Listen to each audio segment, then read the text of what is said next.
There is a voice inside your head right now. You know the one. The voice that whispers when you look in the mirror, when you take a step toward your dream, when you dare to imagine a life bigger than the one you are living. That voice that says, "You're not ready. You're not good enough. Who are you to think you can do this?" It speaks in the quiet hours of doubt. It shouts when you fail. It creeps into your spirit when you are tired. That voice is not your friend. That voice is the assassin of potential. That voice is the silent thief of greatness. Understand this. Empires are not destroyed from the outside first. They crumble from within. A fortress can withstand storms, armies, and even fire, but once the foundation cracks, collapse is inevitable. Your mind is that fortress, and negative self-talk is the crack in its foundation. If you do not silence it, if you do not rise against it, then no amount of talent, no amount of ambition, no amount of opportunity will ever carry you to where you were meant to go. Napoleon Hill wrote that success begins with definiteness of purpose. But what purpose can survive if every time you dream, your own voice ridicules you? What vision can last if your own thoughts declare it impossible? The most dangerous enemy is not out there. It's not the critics, not the doubters, not the competitors.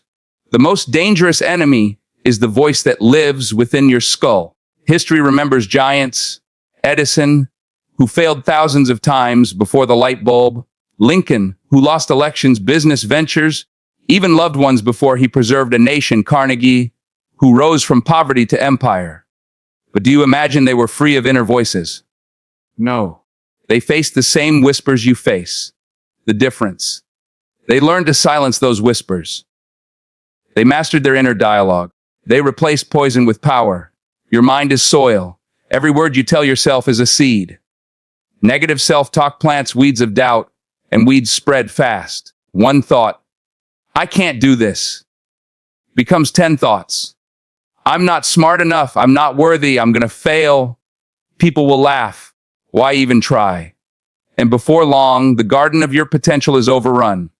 Yet the same soil can grow forests of courage if you choose different seeds. If you tell yourself, "I can, I will, I must," the truth is this: most people lose the battle of life, not because the world beats them, but because they beat themselves before the fight even begins. They surrender at the level of thought. They crown fear as king and bow to excuses as if they were truth. They chain themselves with sentences like, "It's too late for me," or "People like me don't succeed," or "Maybe next year." And in those chains, they drag their lives through mediocrity, never knowing freedom was possible. But let me tell you something. Freedom begins the moment you seize control of your inner voice. The moment you decide that your thoughts will no longer be your jailer, but your general. That you will no longer let self-talk dictate your destiny. Imagine a soldier on the battlefield who follows the orders of an enemy disguised as his commander. Every step he takes leads him closer to defeat. That is what happens when you obey negative self-talk. But the day you tear off the mask, the day you recognize that voice for what it is, a liar, a fraud, an imposter, that is the day you reclaim your command. Henry Ford once said, "Whether you think you can or you think you can't, you are right." Think about the weight of those words. They are not poetry. They are law, the law of belief, the law of self-fulfilling prophecy. If your thoughts are chains, your life will be imprisonment. If your thoughts are wings, your life will be flight. So when that voice rises, and it will rise every single day, you must answer it with fire. When it whispers, "You can't," you must roar, "Watch me." When it says, "You're not ready," you must declare, "I am preparing myself every moment." When it says, "You will fail," you must answer, "Failure is the tuition of success." Do not negotiate with your inner critic. Do not debate with it. You do not owe it an argument. You owe yourself victory. You owe yourself belief. You owe yourself the life that only comes when you declare war against the lies of self-talk. And here is the secret: the voice never disappears completely. It lingers in the shadows. But you grow stronger, louder, more disciplined, until your voice of belief drowns out the voice of doubt, until the whispers of weakness are crushed beneath the shouts of your determination, until the liar within no longer controls the story of your life. Do you know why so many people live quiet lives of desperation? It's not because the world denied them opportunity. It's because their own thoughts denied them permission. Think of it. How many dreams have died in silence? Not because the dream was impossible, because someone told themselves, I can't. Entire inventions never built, books never written, businesses never launched, because of words whispered inside the human mind. The greatest tragedies are not carved on tombstones. They are carved in the invisible walls of thought. How many people go to their graves with music still inside them? How many carry ideas to the coffin that could have changed lives because they let the inner voice of doubt speak louder than the voice of courage? Look at the lives of those who changed history. They were not superhuman. They were men and women with fears, with doubts, with insecurities. What set them apart was not the absence of negative thoughts, but the refusal to let those thoughts control them. Thomas Edison did not invent the light bulb because he never heard a voice saying, "You failed again." He invented it because he answered that voice with persistence. I have not failed. I have discovered another way that does not work. Walt Disney was told by editors that he lacked imagination. Banks refused him loans. Critics mocked his vision. Can you imagine the negative self-talk he must have battled? Yet he built a kingdom of dreams because his belief was louder than his doubts. Your inner voice can either be your executioner or your liberator. It can bury you or it can build you. But you must choose which voice you amplify. Every time you repeat a negative thought, you give it strength. Every time you declare a word of power, you weaken the chains of fear. Words are not just sounds, they are forces. They shape emotion, they sculpt belief, they set the stage for action. Ask yourself this: what are you saying to yourself when you wake in the morning? When you look in the mirror? When you fail? When you're rejected? When you're tired? If those words are poison, then do not be surprised when your spirit feels sick. If those words are chains, do not wonder why your life feels heavy. But if those words are fire, then your days will burn with purpose. If those words are wings, then nothing can keep you on the ground. Negative self-talk thrives in the absence of discipline. It grows in silence, when you are unaware, when you let thoughts wander without direction. But discipline, the habit of catching the lie, rejecting the poison, replacing it with strength, that is the cure. It is not enough to say, I will stop thinking negatively. Nature abhors a vacuum. You must replace the old thought with a new one. When the voice says, you can't, do not just silence it. Speak back. I can, I must, I will. When it says, you're not enough, do not just walk away. Declare, I am growing stronger every day. I am becoming enough. This is not empty affirmation. This is mental training. This is rewiring the brain. Modern science calls it neuroplasticity, but Napoleon Hill called it auto-suggestion.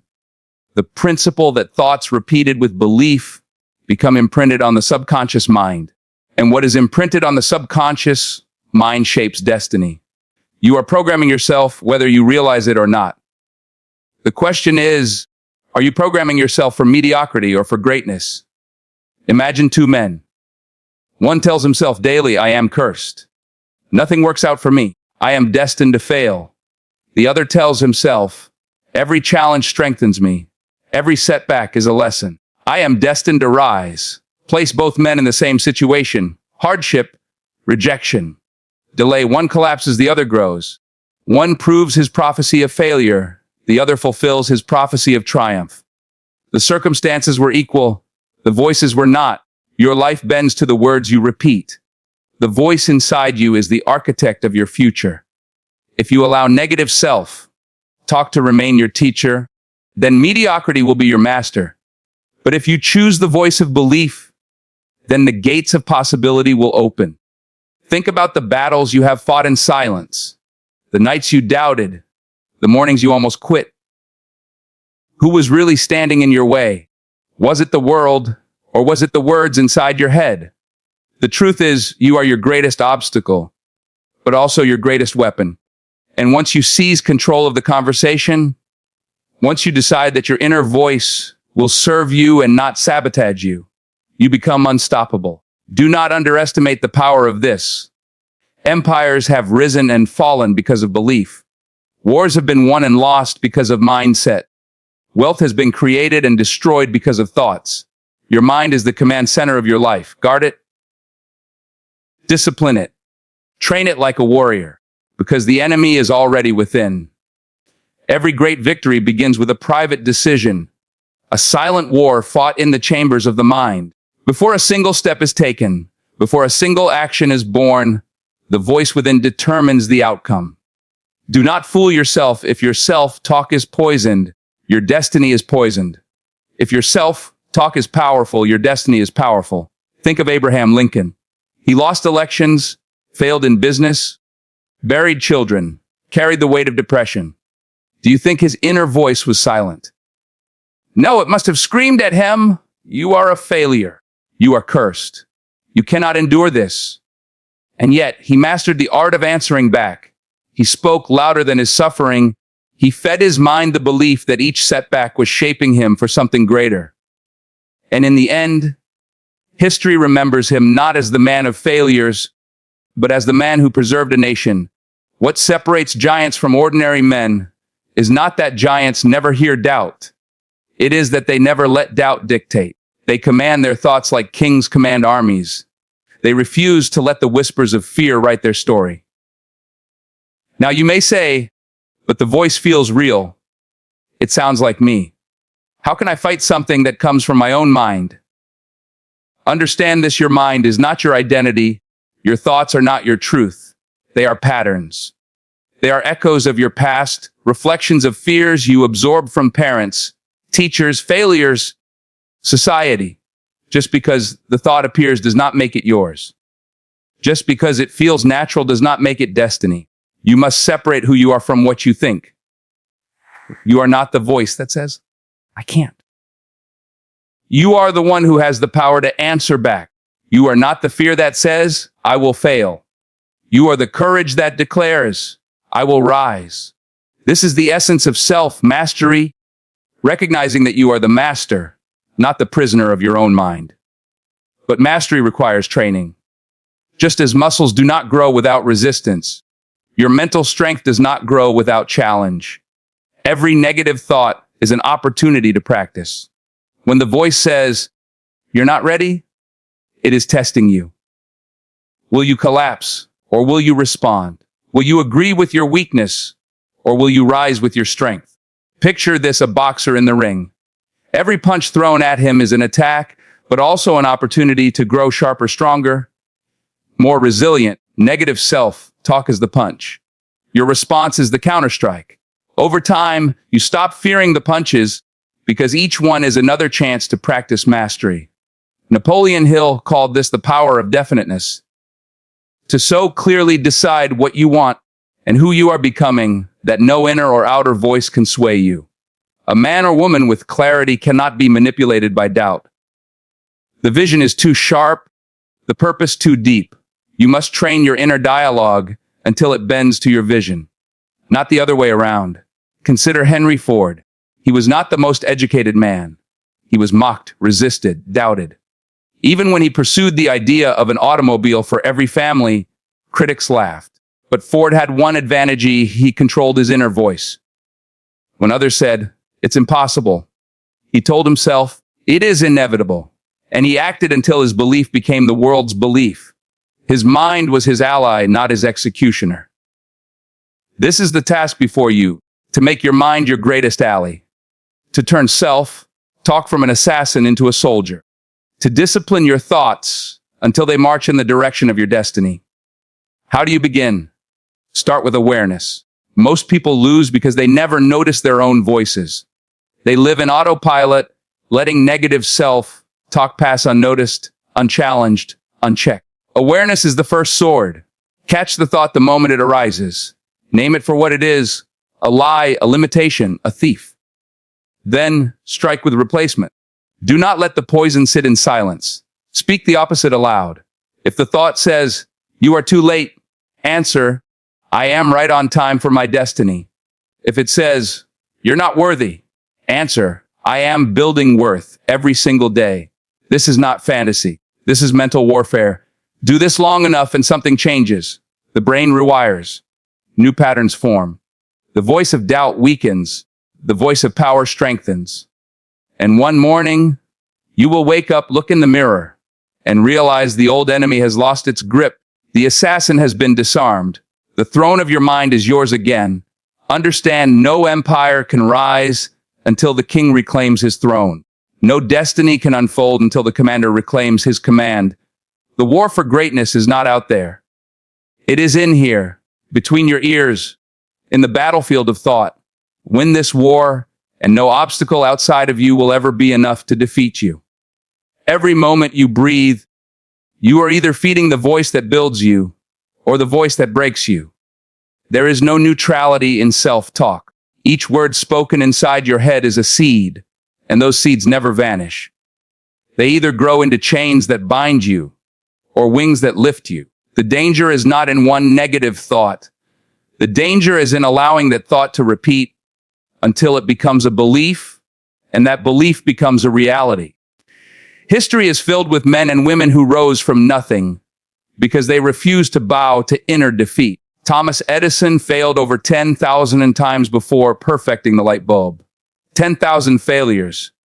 Imagine the voice inside his head screaming, "Give up, you're wasting your life." But Edison answered differently, "I have not failed. I have simply discovered 10,000 ways that will not work." He bent his self-talk toward victory. He turned what others called failure into feedback, what others called defeat into data. That mindset changed the world. Now ask yourself, how many inventions inside you have died because you let negative self-talk kill them before they were born? How many dreams have been buried, not by circumstance, but by the whisper, "I'm not good enough"? How many businesses, books, songs, relationships, and legacies never saw daylight because the assassin inside your head convinced you to stop? You see, most people never lose to life. They lose to themselves long before life ever tests them. They quit mentally before they even start physically. They argue for their limitations, and because they argue for them, they keep them. That is the silent tragedy of humanity. People imprison themselves with words no one else can hear. But you are waking up. You are listening now. And with listening comes power. Because once you recognize the prison, you also recognize the key. And that key is choice. Yes, choice. You may not control the first thought that arises, but you always control the second. You may not silence the voice immediately, but you decide whether it rules or whether it fades. Every time you reject a negative thought, you strengthen the muscle of mastery. Every time you replace a lie with truth, you build the architecture of freedom. Clarity sharpens this process. If your vision is vague, your self-talk will drift. But if your vision is specific, your inner dialogue aligns with it. The sharper your vision, the easier it is to silence distraction. Imagine a man climbing Everest. He does not argue with himself about whether to stop halfway. His mind is fixed on the summit. That clarity kills doubt before it takes root. So ask yourself, what is your Everest? What is the mountain you refuse to leave unclimbed? What is the destiny that demands your allegiance? Write it. Speak it. Etch it into your mind until it echoes louder than any whisper of weakness. When the goal is clear, the self-talk bends to serve it. Discipline seals the deal. Because vision without discipline is only daydreaming. Discipline is the hammer that breaks the chains of self-doubt. Discipline is waking up when the inner voice says, "Sleep longer." Discipline is working when the inner voice says, "You've done enough." Discipline is pushing through when the assassin of comfort tells you to quit. And gratitude is the secret weapon. Gratitude silences negativity because it changes the channel of the mind. You cannot focus on fear and gratitude at the same time. You cannot dwell in lack while naming your blessings. Gratitude transforms the battlefield.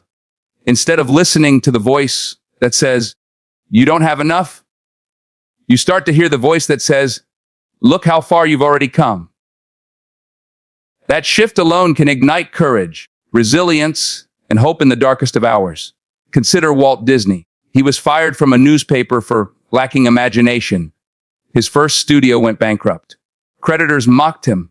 Yet, instead of letting those voices define him, he chose gratitude. Gratitude for vision, gratitude for creativity, gratitude for possibility. And he kept building. Today, the world remembers him not as the man who failed, but as the man who turned imagination into empires of joy. So I tell you, the voice inside you is not fate. It is a habit. Habits can be broken. Habits can be built. The words you repeat become the script of your life. If you do not like the story, rewrite it. Replace "I can't" with "I will." Replace "I'm not enough" with "I am becoming more than enough." Replace "It's impossible" with "It is inevitable if I refuse to quit." Understand this truth. Your destiny does not care about the whispers of weakness. It waits for the roar of conviction. The world will not be changed by the man who agrees with his fears. It will be changed by the man who answers back.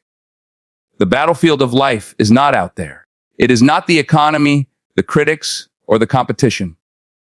The battlefield is in the silence of your own mind, and the fiercest war you will ever fight is against the voice that tells you to stop when you were born to keep going. Every day, millions surrender before they even step onto the field. They look in the mirror and believe the reflection of doubt instead of the reflection of destiny. They speak to themselves like enemies, not allies. They say, "I don't have what it takes. I'm too late. I'm not smart enough. I wasn't born with the right talent, the right connections, the right luck." And the tragedy is this: it's not the world that stops them. It's their own tongue turned against them like a weapon. But history does not remember those who surrendered to their inner critic. History remembers the fighters. It remembers Abraham Lincoln, who battled not just political defeat, but waves of depression that tried to drown him. Yet he whispered back to himself, "I must endure, for there is a purpose greater than my pain." That inner voice carried him to the White House and into the pages of eternity. It remembers Henry Ford, who was mocked for chasing a dream of building cars for ordinary people. Experts laughed. Banks doubted him. But Ford's inner dialogue was stronger than the world's cynicism. He told himself, "Obstacles are those frightful things you see when you take your eyes off your goal." He refused to take his eyes off the goal, and the world learned to drive. Understand this: the voice inside your head is a compass. If it points toward fear, your life will shrink. If it points toward faith, your life will expand. Every empire begins in the unseen territory of thought. Every collapse begins there too. So the question is not whether you hear voices of doubt, because you will. The question is, which voice do you choose to amplify? Which one do you feed? Because whichever wolf you feed in your mind will become the ruler of your destiny. And here lies the secret that most ignore: thoughts are not commands. They are suggestions. They only gain power when you give them power. A negative thought without agreement dies. But the moment you agree with it, you give it breath, you give it life, you give it permission to steer your future. This is why resilience begins in self-talk. When storms rise, your inner voice must be stronger than the thunder outside. When people doubt you, your inner voice must speak louder than their laughter. When failure comes, your inner voice must shout, "This is not the end. It is only the education I needed for the victory ahead." Think of Colonel Sanders, the man behind KFC. At the age of 65, with only a social security check in his pocket, he began his journey. Rejected over 1,000 times as he pitched his fried chicken recipe, he could have surrendered to the voice that said, "You're too old. It's too late. Nobody wants what you're offering." But he didn't. Instead, he fed the voice that said, "Keep going. Someone will say yes, That voice turned a retiree into a global icon. This is the law. Your life moves in the direction of your most dominant inner conversation.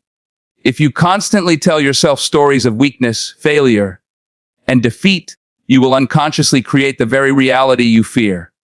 But if you tell yourself stories of strength, growth, and possibility, you awaken forces inside you that can move mountains. The world does not care if you feel small. The world does not care if you are afraid.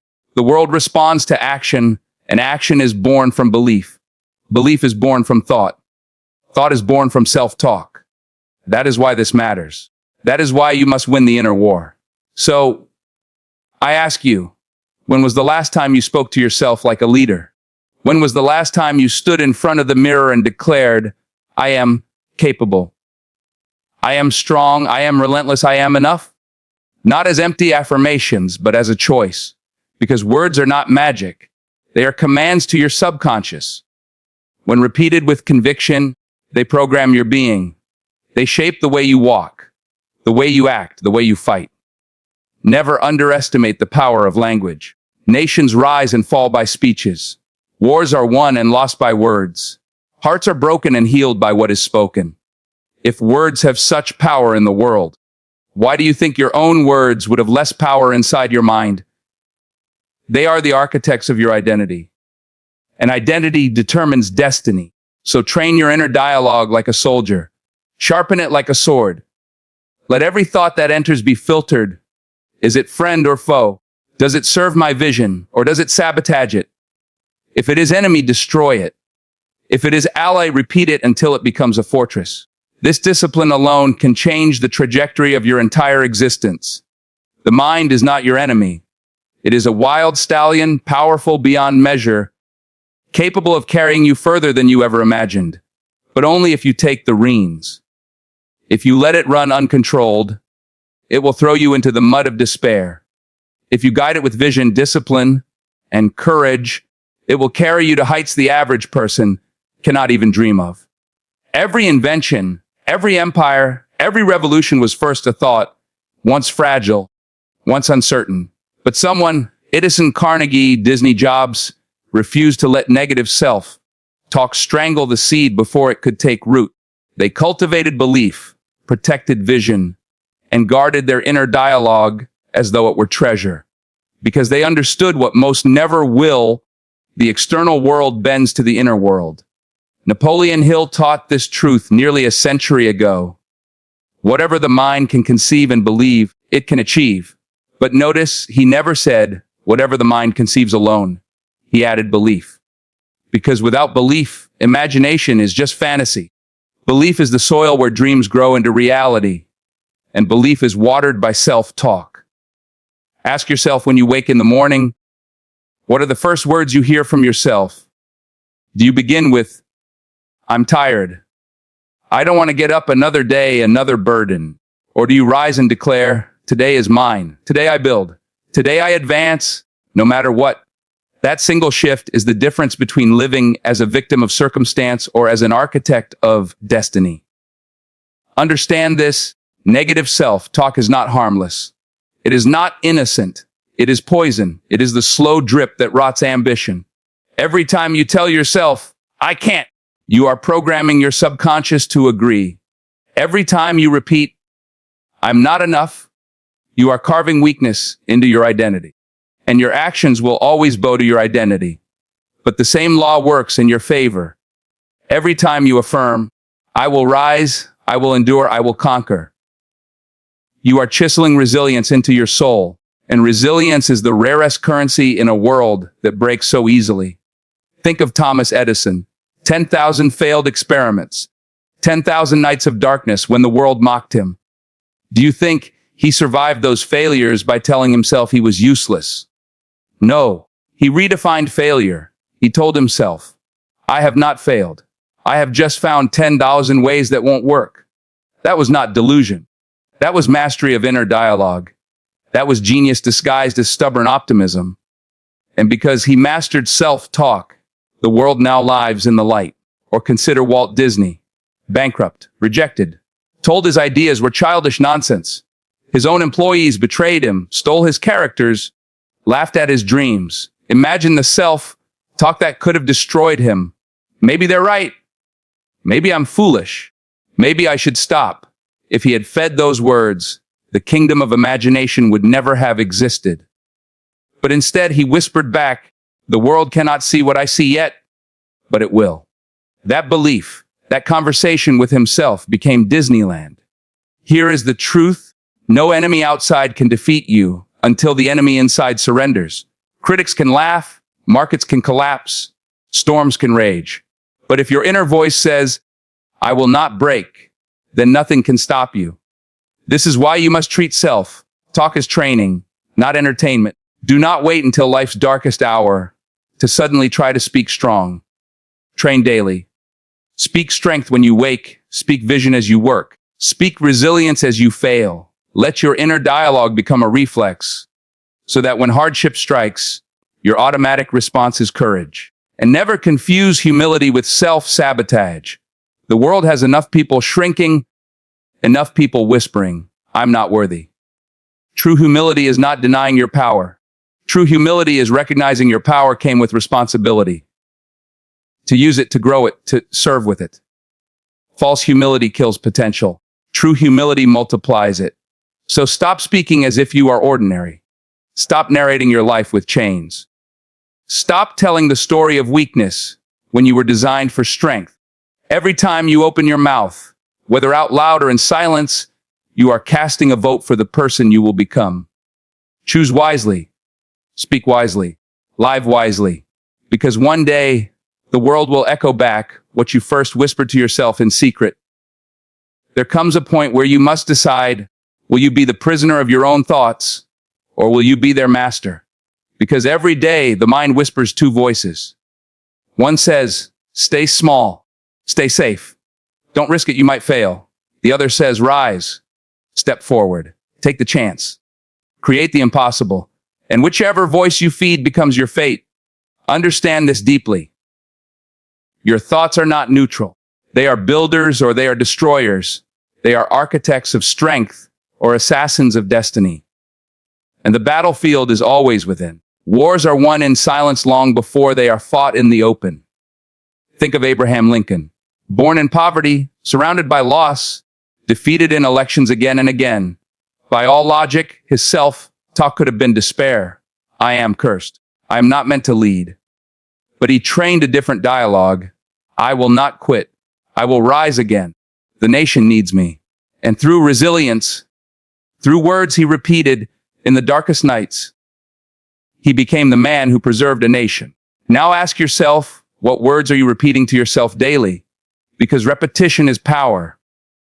A lie repeated enough becomes a belief, and a belief becomes your reality.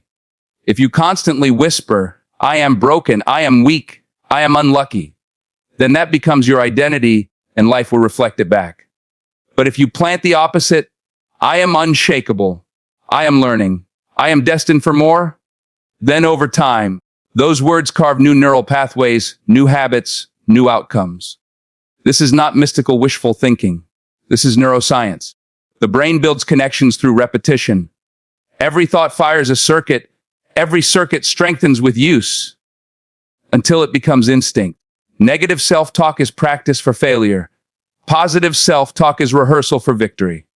What you rehearse is what you perform. But listen carefully. This does not mean empty affirmations shouted without action. Telling yourself, "I am successful," while doing nothing is self-deception. But telling yourself, "I am becoming disciplined," while you wake early, train your body, sharpen your mind. That is transformation. Words aligned with action become unstoppable. Henry Ford once said, "Whether you think you can or you think you can't, you're right." That is not a motivational slogan. It is a law of life. The Wright brothers believed they could fly when the world mocked them. Nikola Tesla believed in energy unseen. Steve Jobs believed in a phone that was not just technology but art. Every breakthrough was ridiculed at first, and yet it became reality because their self-talk was stronger than the world's laughter. So I ask you, when the world laughs at you, what will you say to yourself? When doors close, when dreams delay, when people betray, what will your inner voice declare? Because those moments define destinies. Those moments separate the 98% who surrender from the 2% who build empires. Guard yourself, talk like treasure. Surround yourself with voices that lift, not voices that poison. Read words of giants, not gossip of critics. Listen to mentors, not mockers. And most importantly, monitor your own lips, because often the greatest enemy is not out there. It is in here. You must practice speaking to yourself with the same power you would use to encourage someone you love. Think of it. If your child came to you and said, "I'm a failure. I'll never succeed," would you nod and agree? Or would you lift them, remind them of their strength, ignite their courage? Then why do you treat yourself with less kindness than you'd give your child? Stop it now. Stop the inner cruelty. Stop rehearsing defeat. Stop handing your future to the voice that hates your potential. That voice is a liar. That voice is fear. That voice is the ghost of everyone who doubted you, living rent free in your head. Evict it. Replace it with truth, with belief, with vision. Because here is the ultimate truth. The words you speak to yourself in silence will one day be shouted by the world about you. Whisper weakness, and the world will call you weak. Whisper resilience, and the world will call you unstoppable. Whisper greatness, and the world will call you great. Choose wisely, speak boldly, because your destiny is hidden in your dialogue. There will always be two voices inside you. One will tell you to quit, to stay small, to hide in comfort. The other will whisper that you were born for more, that you carry within you the strength to rise, to endure, to conquer. Your life will be shaped by the voice you choose to believe. Negative self-talk is the silent killer of dreams. It is the weight that chains the strong, the poison that paralyzes the capable, the thief that steals potential before it is ever born. But you are not bound to it. You can choose, you can silence it. You can replace it with words that give life, words that light fire in your spirit, words that build unshakable belief. Speak strength into your mornings. Speak courage into your struggles. Speak resilience into your failures. Train your inner voice until it becomes your greatest ally, your fiercest weapon, your constant reminder that nothing, no failure, no critic, no obstacle can stop you. Because when your self-talk is unbreakable, so are you. So stop feeding the lies. Stop rehearsing defeat. Speak life. Speak victory. Speak greatness, and then live it.